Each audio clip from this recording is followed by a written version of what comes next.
Okay, so a couple reminders about how this works. Make sure you've got your handouts printed. You will see them to the side of this video. Take great notes. If we only listen, how much do we retain? Less than 10%. And if we write it down and go back, we actually are going to multiply our retention by about 5 times. So take good notes. And then after you're done, you will take the quiz. More important though than proving that you've picked up some knowledge through the quiz is what you're actually going to do with that knowledge. Knowing is great, but knowing does not equal doing. So we will want to make sure that we're actually taking this new knowledge and actually applying it.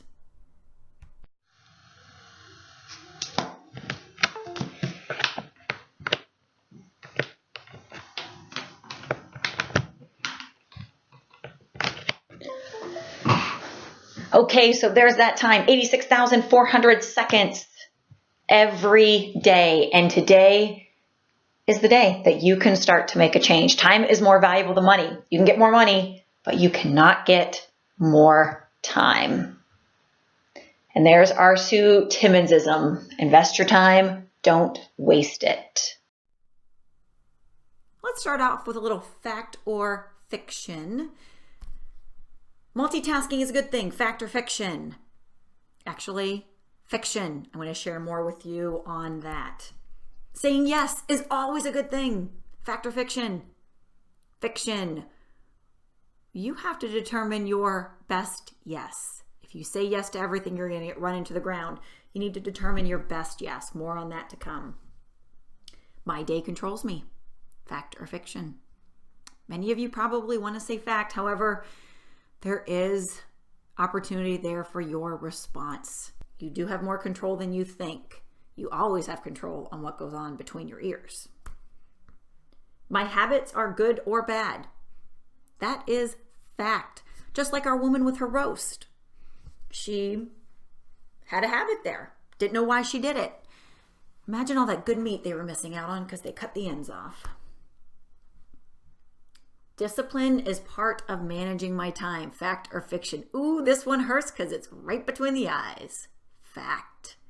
If you want to get more out of your time, you will need discipline to do it.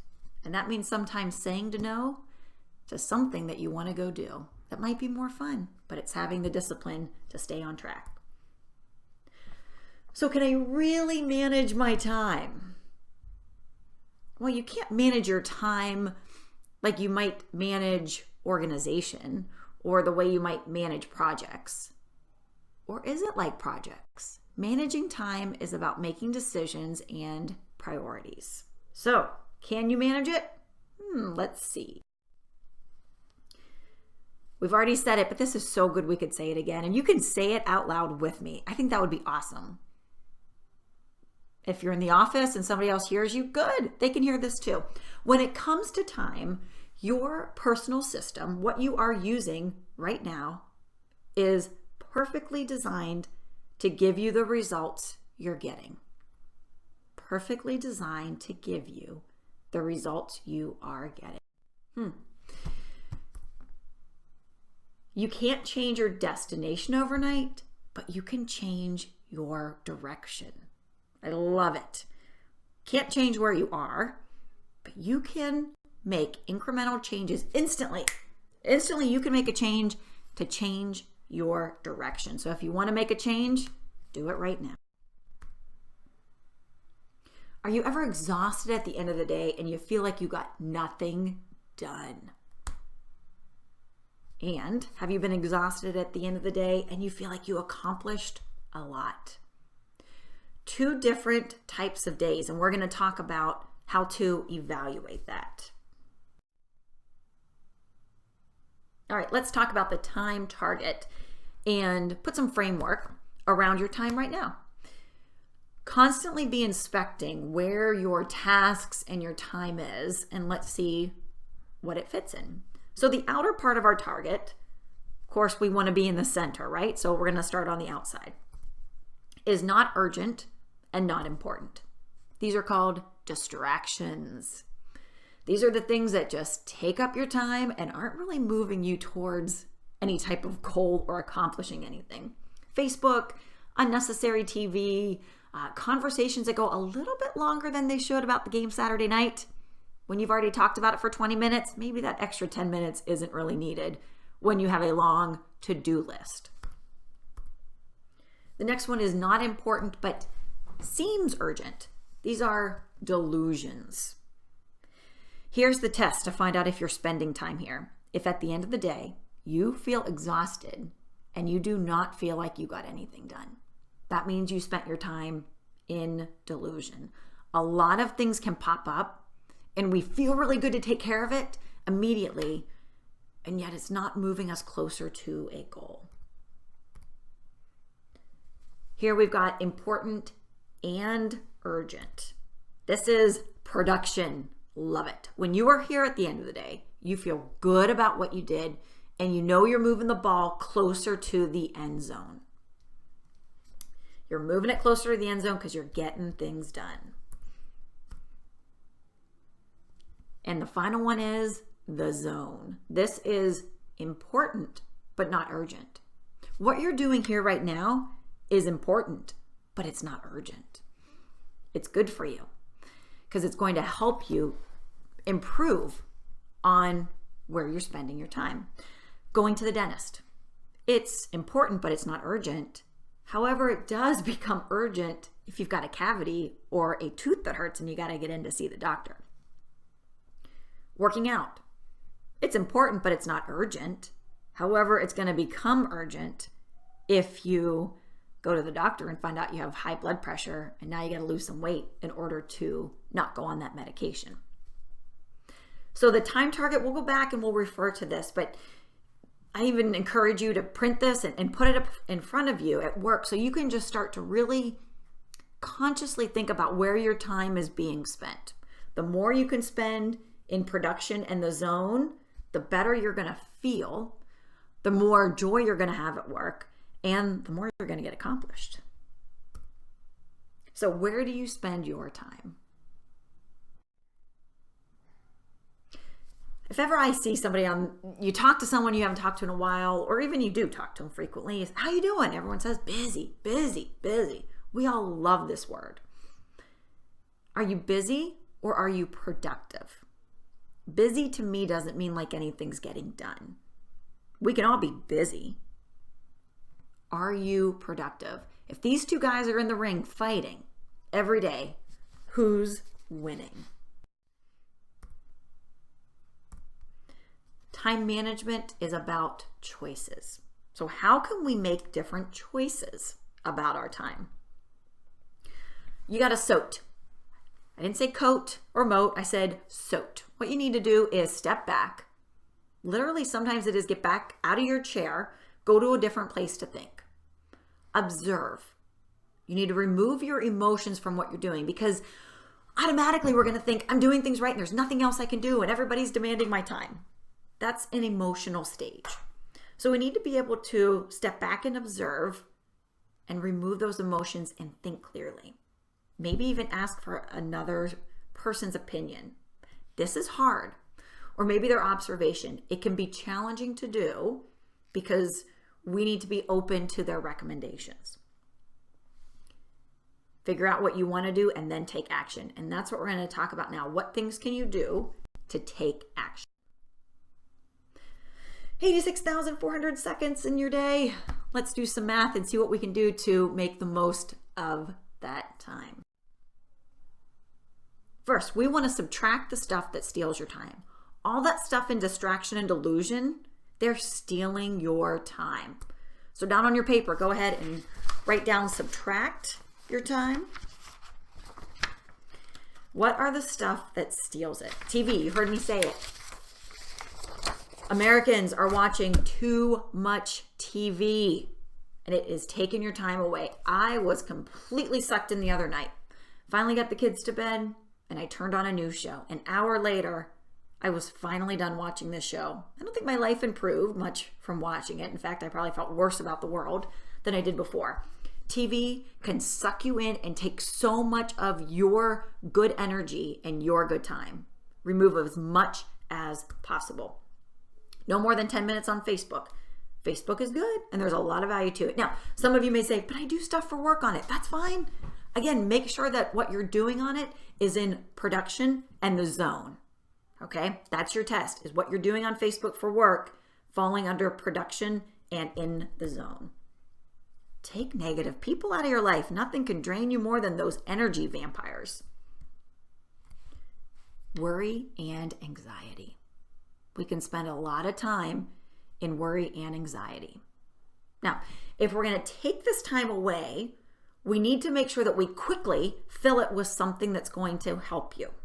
It's like a vacuum. As soon as it's empty, it's going to get filled with something. So we need to make sure your time is filled. Oh, and excessive news. Yeah, you heard about me. So we want to make sure that we take your worry and anxiety and that time that you're going to create and fill that vacuum with things that are going to make a difference between your ears. We want to add the P's. It's amazing that all these come out to be P's. Planning. A little bit of planning can go a long way in your time. Positive people, programs. What we're doing here right now is considered a program. It's going to help your mindset, what you're thinking about. Purpose.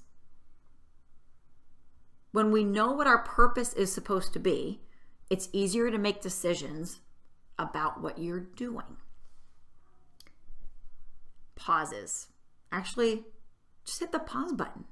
Let your mind and quietness be around you so that you can think. We're so afraid of silence these days, and we have so many distractions. It's amazing what you can think of in the quiet. What else do you want to see to add into your P's? 5 simple ways to increase productivity. What we're going to do for you, Shaffer, here today is focus on 2 of those. If you say, hey, Tiffany, I want some more, raise your hand, shoot me an email, and I'll be happy to provide some extra coaching on that. We want to take the busy out of your world.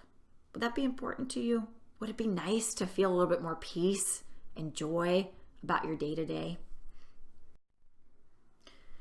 The number one area where you can start to take away distractions and add the positives is with time blocking.